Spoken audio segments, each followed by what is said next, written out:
गिरनार भगवान की जय। श्री सन्न भगवान की जय। नकलंग धाम की जय। ओम नमः पार्वती पति हर हर महादेव।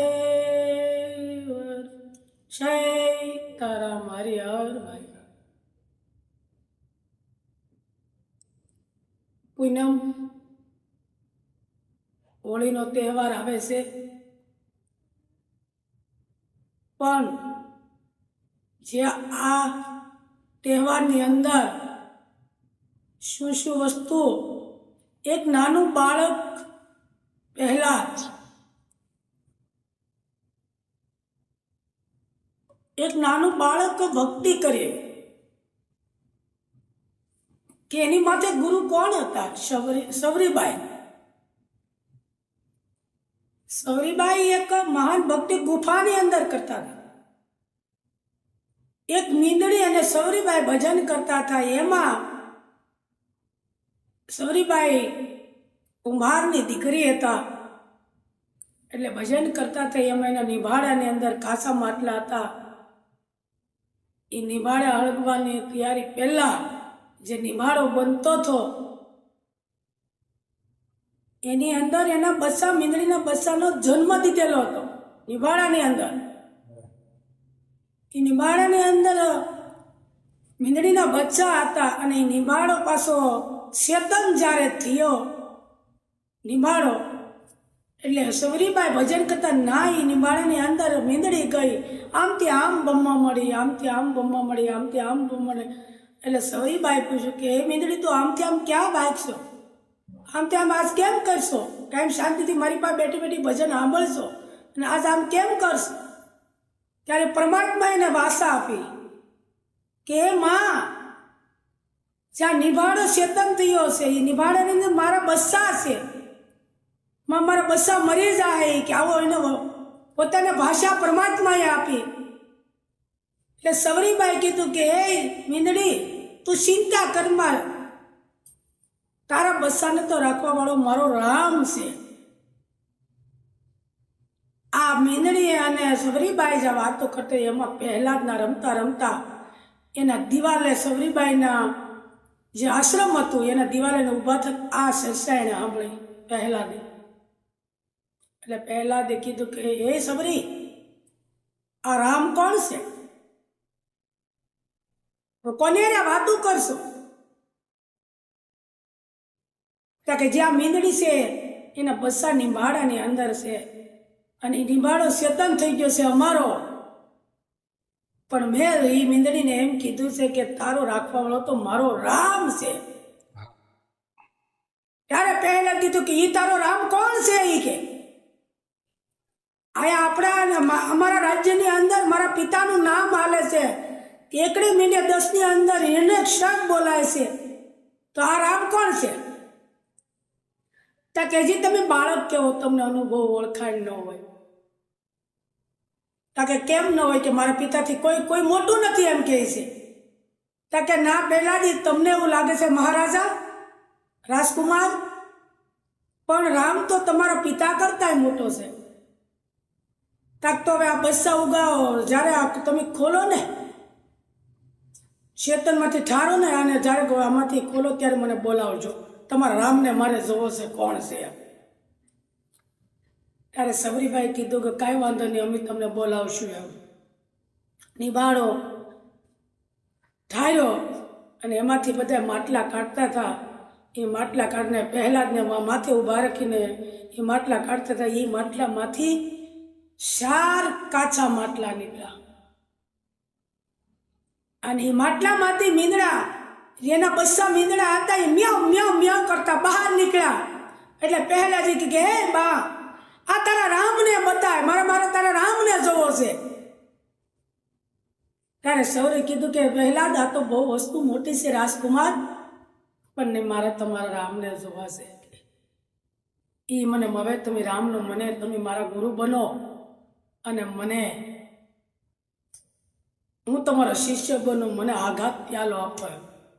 પછી સવરીબાઈએ એને આઘાત પ્યાલો શબ્દ આપ્યો અને એ એના શરણની અંદર એને કે શરણેથી રેડીને રુદિય ઠેરાણો અને ઠેરાણો એટલે વિષ્ણુ વિષ્ણુ વિષ્ણુ વિષ્ણુ વિષ્ણુ સિવાય કાંઈ એની પાસે નામ નથી.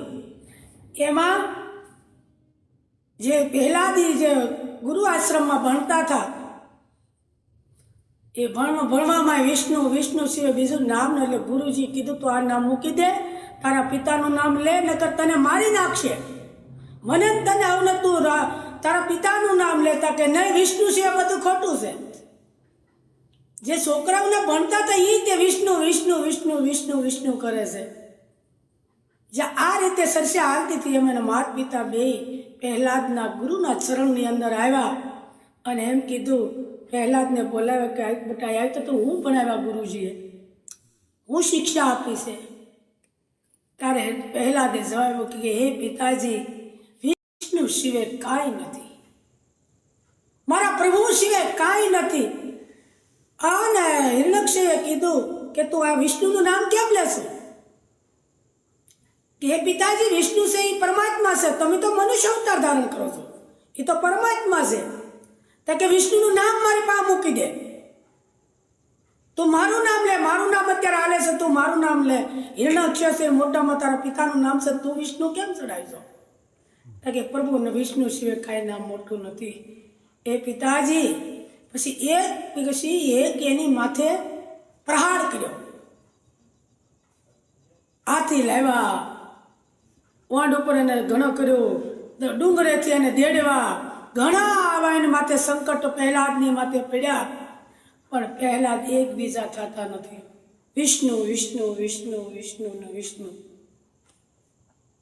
પછી કીધું કે હવે આનું કરવું હું, આ નામ નથી મૂકતા.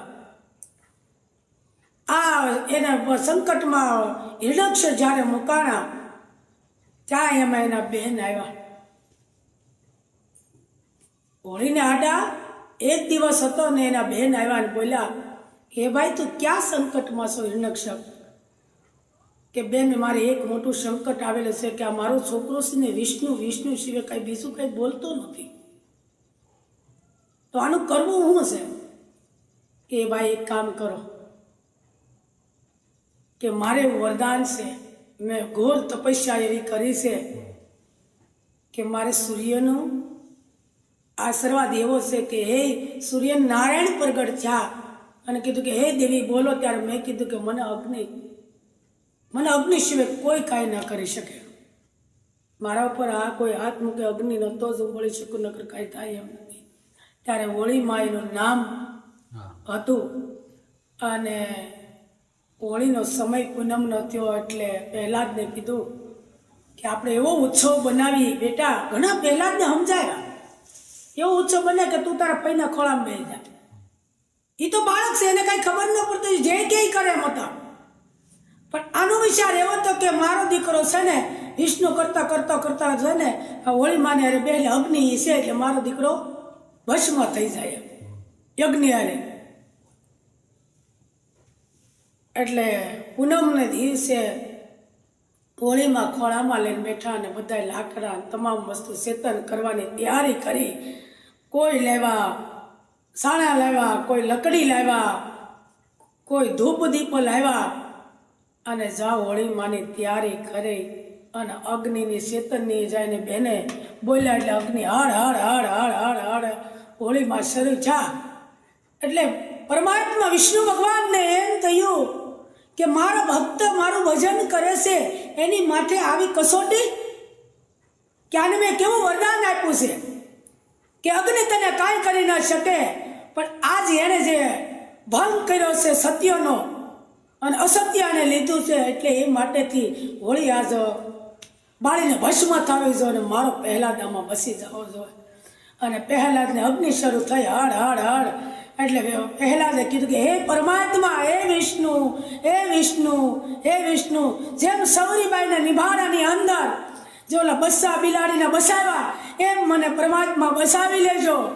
આ વિષ્ણુ ભગવાન શ્રીમન નારાયણ નારાયણ હરે હરે, શ્રીમન નારાયણ નારાયણ હરે હરે. પહેલાદ જાય ધૂન શરૂઆત કરી અને હોળીમાંથી ને અગ્નિની અંદર પરમાત્માએ કીધું કે આ ભસ્મ થઈ જાવ જોવે એટલે માં હિરણ્યક્ષના બેન બળવા લાગ્યા ને પકાર કર્યો, મને કોઈ બસાવો બસાવો બસાવો. અને હોળીમાં ભસ્મ થઈ જાય અને શ્રીમન નારાયણનું ભજન કરતા પ્રહલાદને ફૂલની વાળી અને ભેગા ઇન્દ્રએ વરસાદ વરસાવ્યો અને હોળીમાં ઠેર્યા અને પ્રહલાદને બસાવ્યો. પણ હોળીનો ઉત્સવ શું છે? જો પરમાત્મા સત્ય પર જો બસાવતા હોય તો હું ને તમે એવું કાર્ય કરો કે હોળી માની પૂજા કરો, તો એવો ને પરમાત્મા પાસે ને આપ્યો હતો જવાબ કે ભલે એને બાકી અસત્ય કર્યું છે કાં પણ મારે તેનું મારો ભક્ત એટલે સત્યને આપવું પડે. એટલે હોળી માને કીધું કે બોલ તારે હું છે તક બસ પરમાત્મા તમારે હાથે મને મોક્ષ મળી ગયો હોય, તમારા નામ ઉપર જો અગ્નિમાં હું ભસ્મ થઈ ગયો તો એ પરમાત્મા મારે બીજું કાંઈ નથી, હવે સ્વર્ગ અને વાસ હોય.